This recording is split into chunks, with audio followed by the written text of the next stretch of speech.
Alrighty, in this video, I'm going to start like at the beginning of the trigonometry chapter.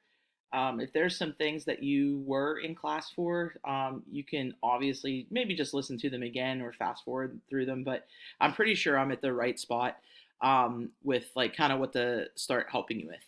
So, the first thing I want to talk about is we are going to be using what's called the unit circle. I'm going to go ahead and let you use the unit circle when you do your problems. So you don't have to memorize anything. The kids in class, that's actually what they've been spending most of their time doing is memorizing the unit circle, drawing it from memory, at least enough of it to be able to use that information. But I'm going to let you kind of just use the circle. I know we had talked about when you take calc next year, it's probably not going to be trig based. So I think this is just something that you learn and you use it now, and then not really have to worry about it too much for calculus. So I think this should totally be fine. So first thing I want to talk to you about is how we measure angles. And just real quickly, what is an angle? I'm looking for my line tool here while I talk. This might do it. Let's see.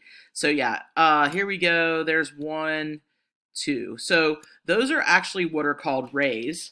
And a ray, and you don't have to know these definitions for any reason other than I'm just going to use them, so you don't have to memorize them or anything.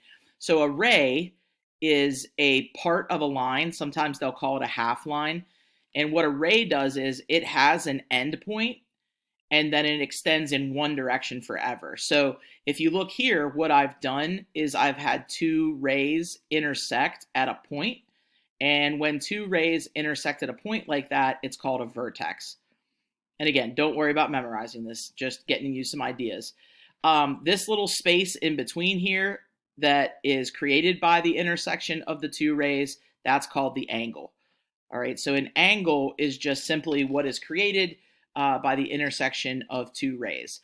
Now, in geometry, you probably worked a lot with right triangles and SOHCAHTOA. You probably never went over 180 degrees for an angle, and that's going to be part of the thing that's going to be new here is that angles actually can be as big as you want or as negative as you want. So we're actually going to measure them around a circle as opposed to just inside of a triangle. So you kind of have to get out of the thought that angles are only inside of triangles and only go between 0 and 180. You've used parallelograms and things like that, or you've worked with other polygons, so you've probably heard of angles being larger than 180, but not really like an infinite size or even a negative angle. That might be confusing. So there's two ways in our class that we're going to measure angles, and one is in degrees. And a degree is actually just 1/360th of a circle. So basically what we're saying is in a circle, there are 360 degrees, okay? Now, the other unit of measure is called a radian, and I doubt you've ever heard of that, okay? So it's a good idea to know what a radian is, but again, this is not a definition I'm ever going to ask you, but you do have to know what it is. So if you look at this circle over here, when you ask somebody to draw a degree, and basically what they would have to think of in their head is, well, what does it look like if I cut a circle into 360 equal pieces? And that tiny little bit of space in between two rays would be a degree. So it's very tiny, okay? A radian, though, is much bigger. And if you want to just think about this for a second, what we're basically doing is something like, you know how there are 12 inches in 1 foot? And these are just two different ways to measure length. Well, now I'm just explaining to you two different ways to measure an angle, okay?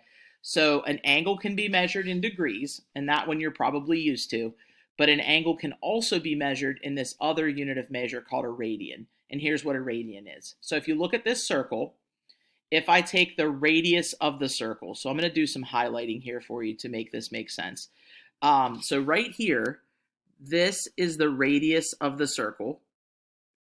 If you stand the radius of that circle straight up and down, and then you bend it. Now I'm not able to bend this, that would be cool, but that picture right there shows it bent. So if I start to bend it towards the circle like that, it creates this little curve called an arc. So I'll write that word here for you. So that's called an arc. And if that arc length, so I'm going to put a little tick mark on it, if that arc length is equal to the radius of the circle, and then you draw another radius over here. So all three of these sides are equal.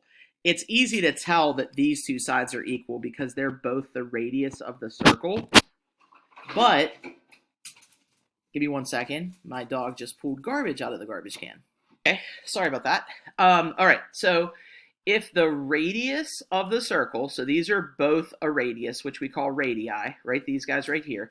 If that length is equal to the arc length on the circle, so this curved part, then the angle that's created here in the center, so it's called a central angle, that's called a radian, okay? Now, here is how you convert between degrees and radians. Let me get this thing out of the way, that's annoying. All right, so in one circle, so one whole circle, there are 360 degrees, and now radians are measured in terms of pi. So remember, pi is an irrational number, and it obviously irrational means it goes on forever and it doesn't repeat. It's actually 3.14159, and then like it just keeps going on forever, all right? We typically in our classes just sort of estimate or round pi, and we just kind of say that it's 3.14. For the purposes of our class, you probably won't be actually, you'd never type 3.14 into your calculator. You would always actually use the pi button on your calculator. So whenever we have to use the pi button, don't type 3.14 because that's too rounded. You would just actually use the pi button. So back to this. In a circle, there are 360 degrees, or in terms of radians, they're called 2 pi radians. So in a circle, you can either call it 360 degrees or you can call it 2 pi radians. So then what we did in class is we said, all right, well, let's simplify this a little bit. And so in a half of a circle, so we're going to divide both of these things by 2. Half of a circle would be 180 degrees, which if you divide 2 pi by 2, you get pi radians. So that's our conversion factor. I don't know if you're in chem right now, but when you do unit conversion, so say for example, somebody says that an object is moving at so many feet per second, and they say, let's convert that to miles per hour. That's called conversion. That's called unit conversions. And so this is our conversion factor. So if we want to change something from degrees to radians, this is the conversion that you need to know. So one of the first skills that we had the students do is we had them converting between degrees and radians. So that's the first thing that I'm going to show you. And I have these triangles down here for later, but now they're in the way. So let me move those out of the way. Okay, so I'm going to show you how to convert from degrees and then put that into a radian. Okay, so just another way of measuring an angle. So I'm just going to pick a number. So I'm going to start with 30 degrees because that's nice and easy. And I want to convert that to radians. So the first thing you're going to do is just put the 30 degrees over 1 to make it a fraction. And then I want to remove degrees. So I want to get the degrees to cancel and then move it to a radian. So if you want the degrees to cancel, you have to have one on top and one on the bottom so that they cross cancel. And so I'm going to use this conversion factor. 180 degrees is equal to pi radians. And now, if you just use, properties of multiplying fractions, the degrees cancel because you have degrees divided by degrees. You could multiply straight across, like across the top and across the bottom and then simplify it. But I always find it easier to just like kind of cross simplify. So I know that 30 obviously goes into 30 once, but it also goes into 180 6 times. Now if I multiply straight across, 1 times pi is pi, 1 times 6 is 6. So what I've just done is I've said 30 degrees is the same thing as pi over 6 radians. Okay, so that's the same angle.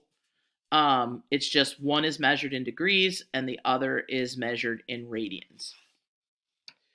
That information allows us to determine how many degrees are in 1 radian. So I'll do that with you. And this is a number that I've had the kids memorize. Again, you don't have to memorize it. It's a good idea to know approximately what this number is. But again, I'm not going to ask you to like regurgitate it or anything, give it back to me. So if I know that 180 degrees, now this you actually want to memorize, is equal to pi radians, okay?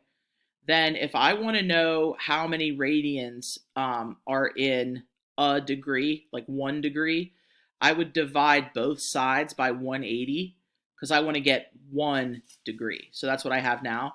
So if I divide this by 180 degrees, I end up with 1 degree. I think I did this upside down. Actually, I realized that what I wanted to say was not how many degrees are in a radian. Well, here's what I wanted. I wanted 1 radian, and I said it backwards. So erase what I just said, and let me do that again.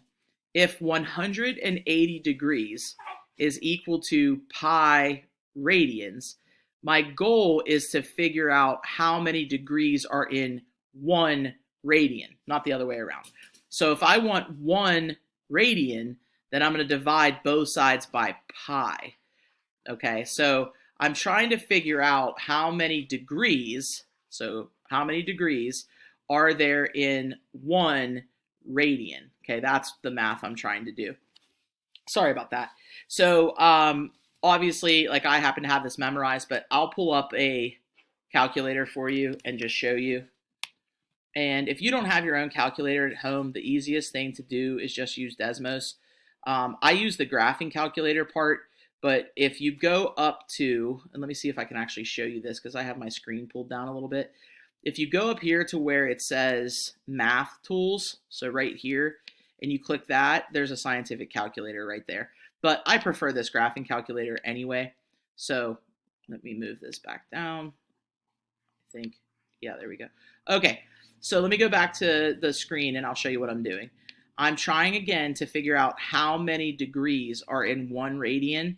So I'm going to take 180 and divide by pi. So just going back, so it's 180 divided by, and on Desmos, if you want pi, you just type pi. And so that shows us that there are about 57.3 degrees in 1 radian. So a little less than 60 degrees. So back to here, there are approximately 57.3 degrees in 1 radian. Okay, so just kind of showing you what degrees and radians are. Get this out of the way. Now what I'm going to do is I'm going to convert the other way. So I'm going to convert from radians to degrees. So here's a, we'll do a nice easy one. Let's do 5 pi over 6. And I want to figure out how many degrees that is. Okay, so here we go again. We're going to use the same conversion factor that 180 degrees is equal to pi radians. All right, so we start with 5 pi over 6. Now in this case, we want our final answer to be in degrees, and we actually want the pi's to cancel out. So for that to happen, our conversion factor needs to be pi on the bottom and the 180 degrees on top. Because if we do it that way, see what happens here? The pi's cancel. We can simplify this because 6 goes into 180 30 times. And if we multiply straight across, 5 times 30 is 150. And then 1 times, well, this is 1, right? Because the pi's canceled. So 1 times 1 is 1. So 5 pi over 6 is actually equal to 150 degrees. Okay, so the first skill I'm going to ask you to practice is I'm going to ask you to convert from degrees to radians and radians to degrees. Okay, all right, so that's the first thing. The next thing I want to show you is how to sketch an angle. All right, so let me actually scroll down and let's ignore this for a little bit. We'll do that in another video. So now what I'm going to have you do is I'm going to have you sketch angles. All right, so the first thing that's going to be a little bit confusing is that we're going to draw these angles on a coordinate plane. Okay, so like an XY axis situation here. We're going to draw these angles in what's called standard position. All right, and there's two things, and I would argue that there's three, but there's some things that make up what an angle in standard position is. And the first thing is its vertex has to be at the origin of the coordinate plane. So that's the first thing. So I'm going to just start out by putting my vertex at the origin. The second thing is angles have what are called an initial side and a terminal side. So initial, terminal, okay? Now, the initial side is where the angle starts, and the terminal side is where the angle stops, all right? Now, how do you know which is which if I don't write initial and terminal every time? Well, what we do is we draw this little arc that shows us which way the angle is opening, all right? So what I just drew is what's called a positive angle. And positive angles open counterclockwise, so against the clock. So counterclockwise, okay? So that's called a positive angle. Now, there are also what we call negative angles, and I know that's confusing. It doesn't mean that the angle is negative. It means that it opens in a clockwise direction, or sometimes you could say down. So this angle right here, if I draw the arc that way, that's called a negative angle. So it opens down. And negative angles, they're going to open clockwise, so with the clock. Okay? So again, this is going to be my initial side, and then this would be my terminal side in this case. All right. So just from like the idea of like 90-degree angles, right? So that's a 90-degree angle. So we would start here and say that this is 0 degrees. And then up to this straight up and down vertical line, that would be 90 degrees because again, this is a right angle.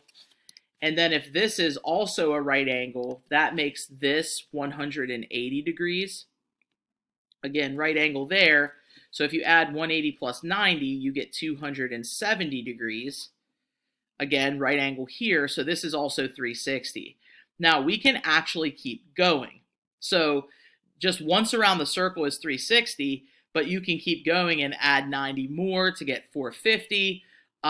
You could add another 90 to get 540. So you can keep going forever and ever and ever. All right.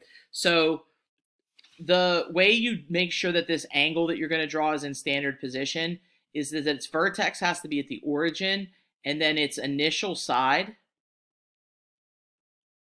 has to be on the positive x-axis. So literally right here. So right here, that's where you're going to put the initial side every single time, always, okay? Now, the last thing that I think you have to have is you have to have that little directional arrow, this guy right here, that arc. So I say that for it to be in standard position, it also has to have a directional arrow. And what that does is it shows you which way the angle opens. And I'll show you what I mean. So I'm going to draw a 30-degree angle. All right. And listen, you don't have to be perfect about it. Just estimate it. Okay. So we'll say that that's 30 degrees. I'm trying to be like a third of the way into here. Now, here's the thing. If that angle opens this way, then it's 30 degrees. However, if the directional arrow actually goes down and around, so if I go like this, that's actually a negative angle, right? So if you start here, right, so just kind of watch me go through this. So if I go here to here, that would be negative 180.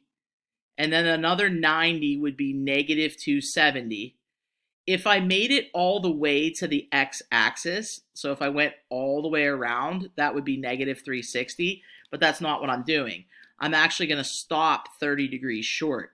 So this pink angle here is actually negative 330 degrees.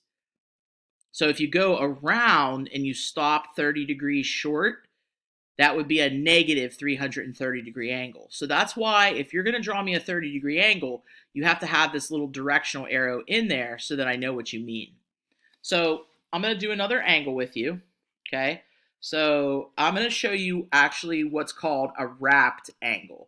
Now, a wrapped angle means that it goes around more than once. So if you need to label these for a while, feel free to do that. 0, 180, I'm sorry, 0, 90, 180, 270, and then back to 360 again, all right?